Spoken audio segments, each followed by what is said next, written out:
All right, so 1.3, the trig functions.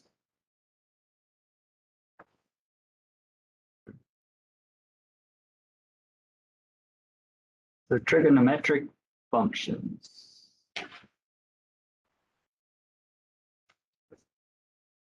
All right, so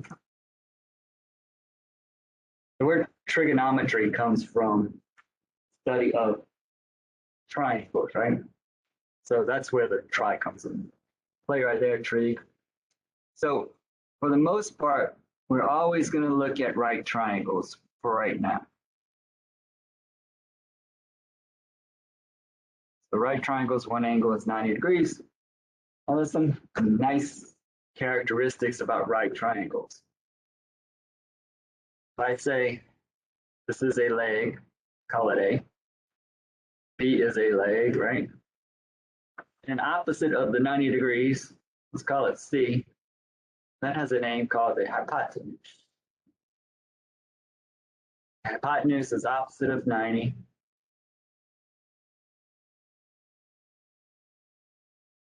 And it's also the longest side, right?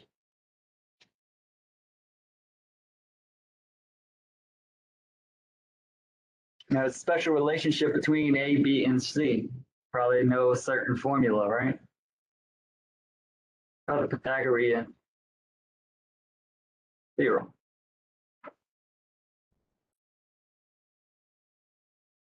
And I bet everybody knows this. A squared plus B squared is C squared.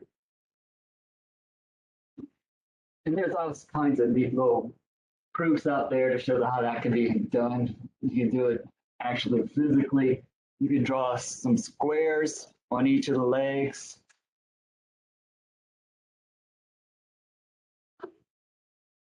And you can show that the area on this square is B squared. The area on this square is A squared. Add those two together up, and if you would physically measure out, count it, and figure it out, it's going to be the same thing, C squared, with some of those two. Okay, there's some of them where I've seen one as like a this wheel that has water or say some kind of fluid in A and B, and they spin it around and it all empties perfectly into C squared. All right, so Pythagorean theorem is extremely important in this class. You're going to use it every day. Right?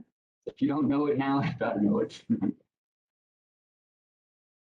But we're going to use, instead of a C, we're going to use an R. So if I put an angle in standard position, put this angle anywhere, terminal side, let's say it's right there. You can make a right triangle out of all of these. So if I can notice right here, that's Y units high, right? And then from here to here are X units long, right? Now, if I pick some kind of point and put it on the terminal side of that angle,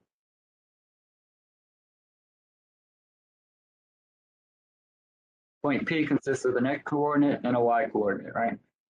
Now, it doesn't matter where I put this point. It could be anywhere on there. That's what's just going to define my, and put it right there. So it's exactly that height of the Y.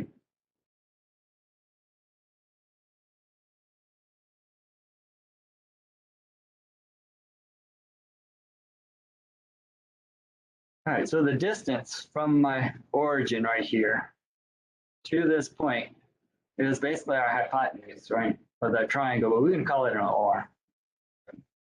Because notice when I put an angle in standard position, my point can lie in quadrant 1, 2, 3, or 4, right? So my coordinates to get to that point, X might be positive, X might be negative, Y might be positive, Y might be negative. In this case right here, we have X to be a negative value we know of, and Y has to be a positive value, right? So if I say R squared is equal to X squared plus Y squared, when I solve for this, algebraically, I take the square root of both sides, right? However, we want our R to be positive only. So choose only the positive.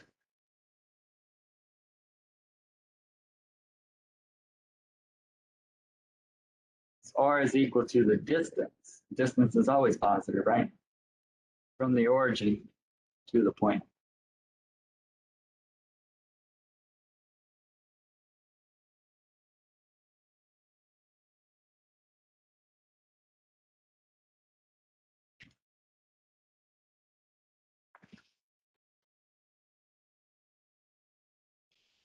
All right, so we have some trig functions of these angles.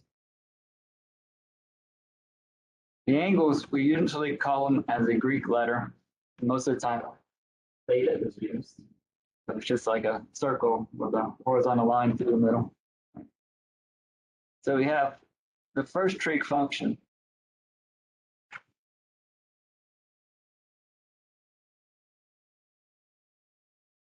is the sine of theta.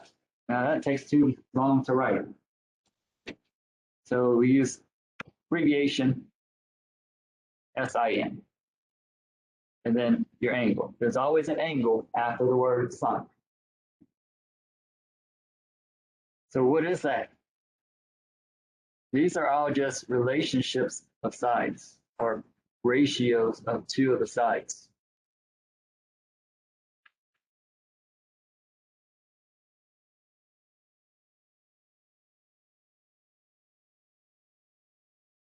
So for sine, its ratio is y over r.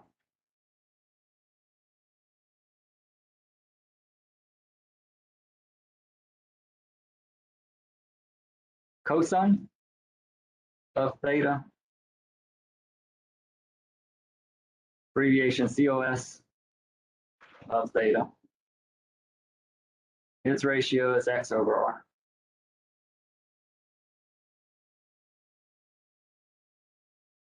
Tangent of theta, TAN. Its relationship is y over x.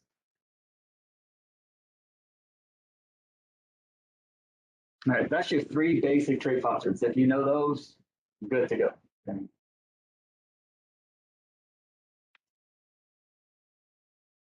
Now, if I look at the other three trig functions, there's 6 in total. The other one is cosecant. Write out its words.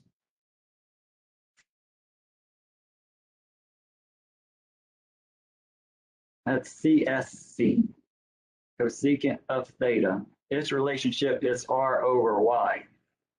Notice it is just a flip of sine, right? So all we do is take the reciprocal.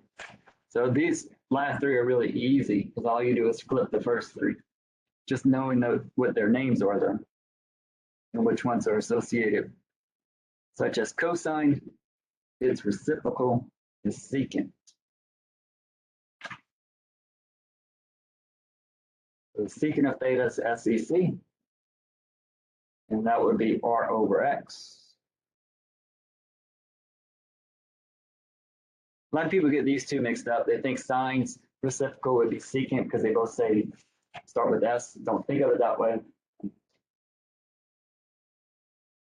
And then cotangent is the reciprocal.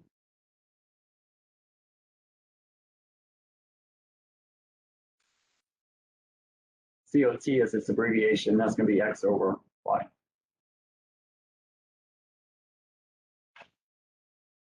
Later on, we're going to get to some special angles, and you're going to know their specific values. 30 degrees, 60 degrees, 45 degrees, all their multiples of those numbers too. And then you'll see it's easy to come up with if you know one. The remaining ones are really easy to come up with if you forget them from memory.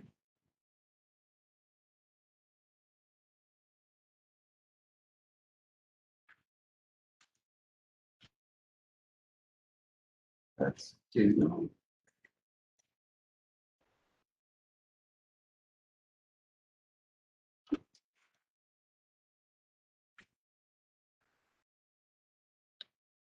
All right, so let's say the terminal side of an angle theta in standard position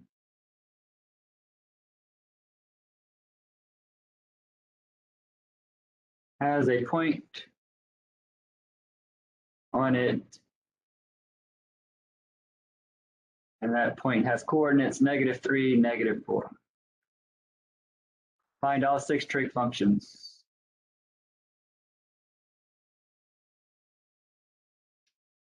Trig function values.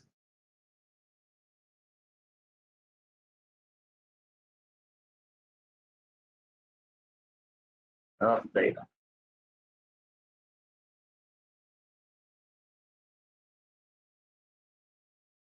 Always a good idea to draw the picture, just kind of give yourself a visual reference of where you're located.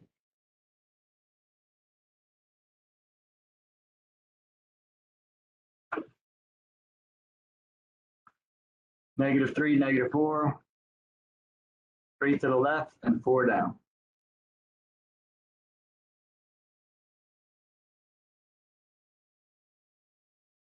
Standard position, here's my initial side on the positive x. Rotate to over here would be my terminal side. And that is theta. I don't necessarily need it to rotate counterclockwise to get to the terminal side, right? I could have rotated clockwise, and that would just be a negative angle measure for theta. But all the same trig function values are all the same for either way, because we're looking at the same picture, right? So if I express theta as a positive number, or if I express it as a negative angle, the trig values of both of those would still be the same. All right, so the first thing I need to do is Pythagorean theorem, right? Because we need to figure out what is our r.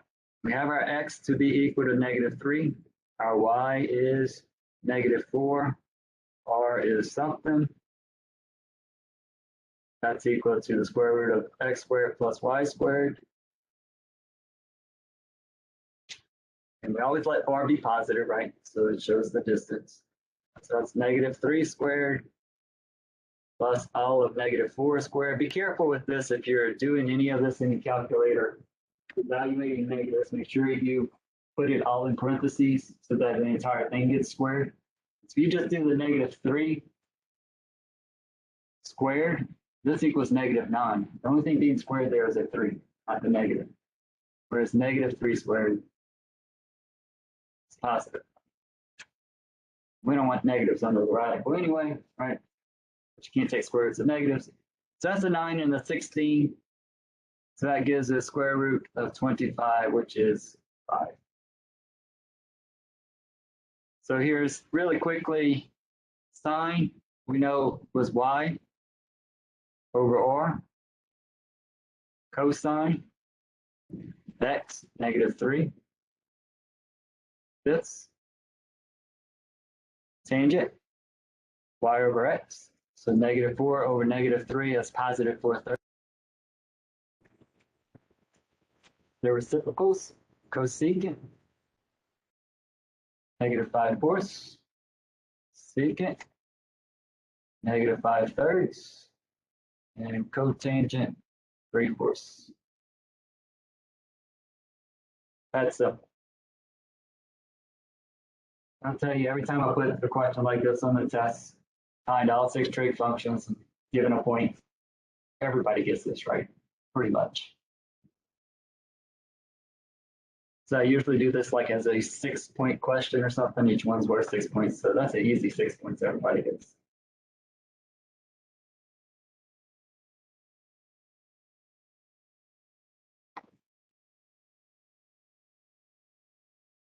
All right, so the terminal side right here, that's a straight line, isn't it? You may be given a problem that's given an equation of a line. So if I say x plus 2y equals 0 with the conditions that x has to be greater than or equal to 0, defines terminal side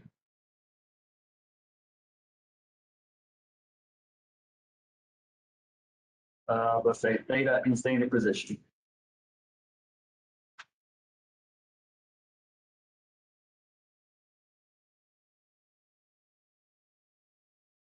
Find the 6 straight function values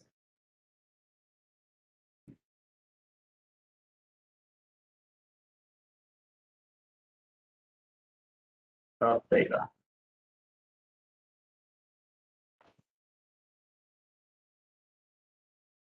All right, so if it's a straight line, we got to figure out some ordered pairs, right? To be able to even draw that line if you wanted to, right? So I need a minimum of 2 for a straight line.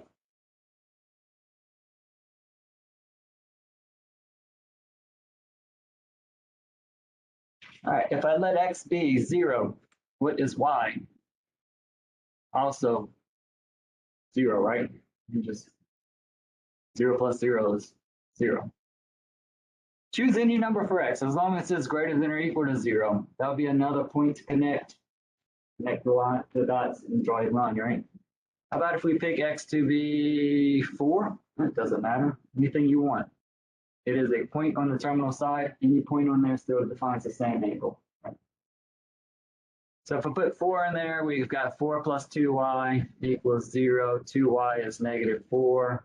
Y is negative 2. You can pick more if you want, but this is the bare minimum that we need.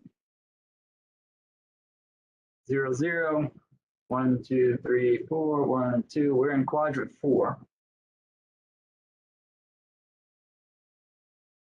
So that represents an angle more than 270, less than 360.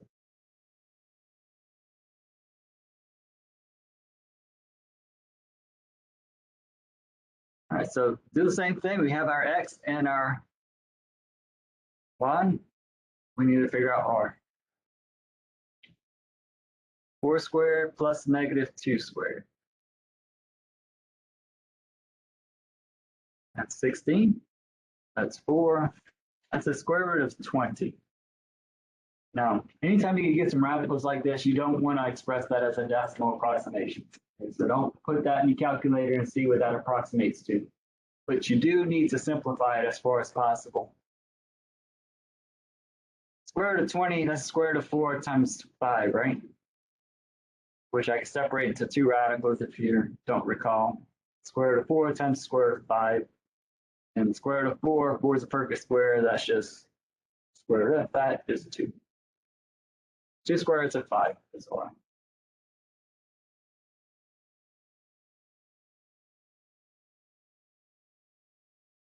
So now the sine of theta is y over r.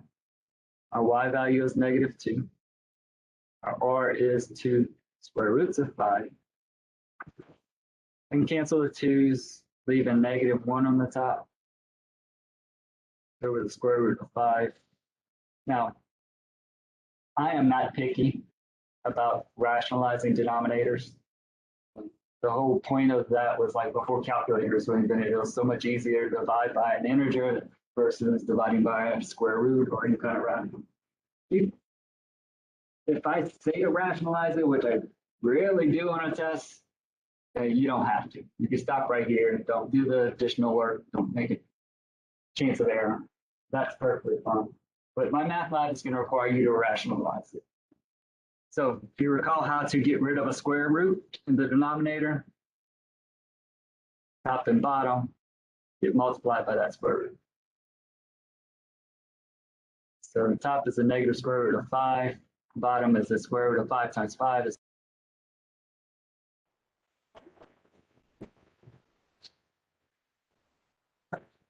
so negative square root of 5 over 5. That's the sine of theta. Now, right now, we don't know what specifically that angle theta is. We'll later on be able to figure that out.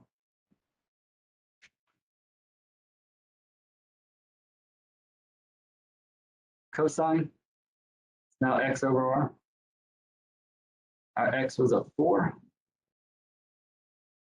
R squared root of 5. 2 square roots of 5, that is. And we simplify that. 4 and the 2 can reduce. So that's 2 over the square root of 5, and rationalize that one. 2 square roots of 5 over 5. Tangent y over x, negative 2/4. It's negative 1/2. Cosecant now flips sign. Now, I can flip it right here, but then doing that, I put the radical in the denominator. I'm going to rationalize again, right? Don't do all that unnecessary work. Go to where it's nice and simplified, right here. Flip it, right? So negative 1 over the square root of 5 is just its reciprocal, negative square root of 5. Secant, do the same thing like that. I'm going to flip it right here. Square root of 5 over 2. And then cotangent, flip of negative 1/2 is negative 2.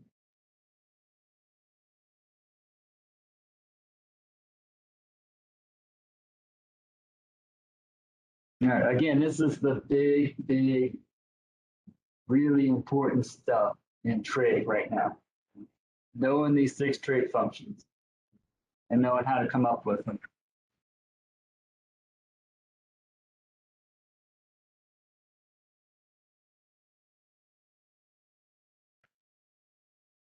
All right, we talked about those quadrando angles, right? Now let's look at 90 degrees. That's the first quadrando. It's really easy to calculate.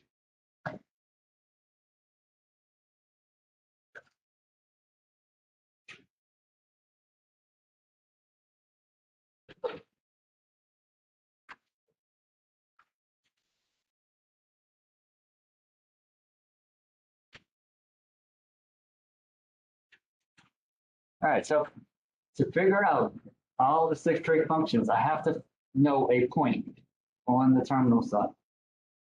And so the point on this terminal side here, I know the x coordinate has to be what?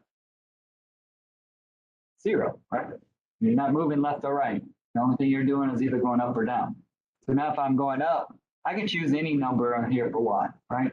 No, I can take 182, take 10 million. It's a point on that positive y-axis, right? Easiest point that you might want to choose is a 1.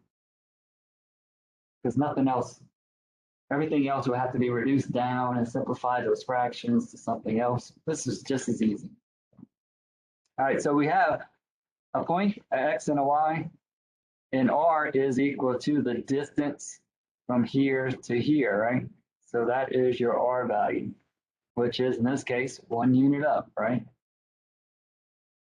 So sine of theta, y, 1 over r, 1, 1. Cosine of theta, x, 0, divided by 1 is 0. Tangent, y over x, 1 divided by 0. We cannot divide by 0, right? So it's undefined. All these reciprocals, cosecant, flip of 1 is 1. Secant, flip of 0 over 1 is 1 over 0, undefined. Cotangent, flip of 1 over 0 is 0 over 1, which is 0. So you can do this with all the quadrantals. I'm not going to go through it all, but you have always 90 degrees, 180, 270 will all be in the forms of zeros and positive or negative ones, or undefined.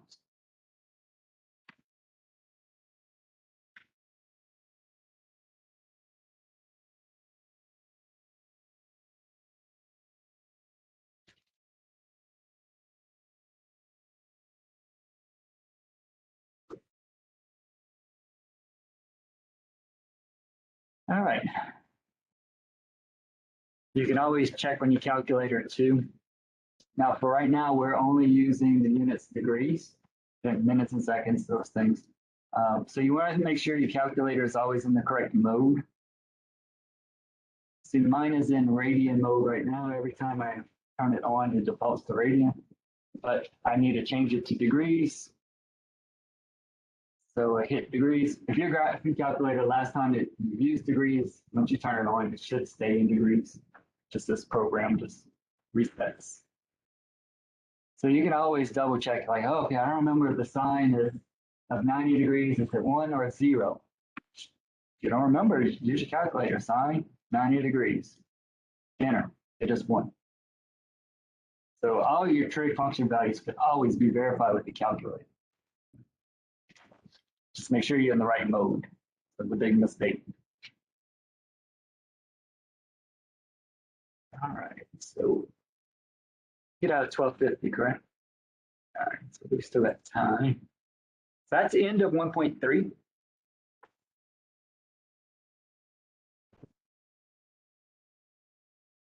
All right, we're going to start 1.4. We may not finish it, but that's the next section.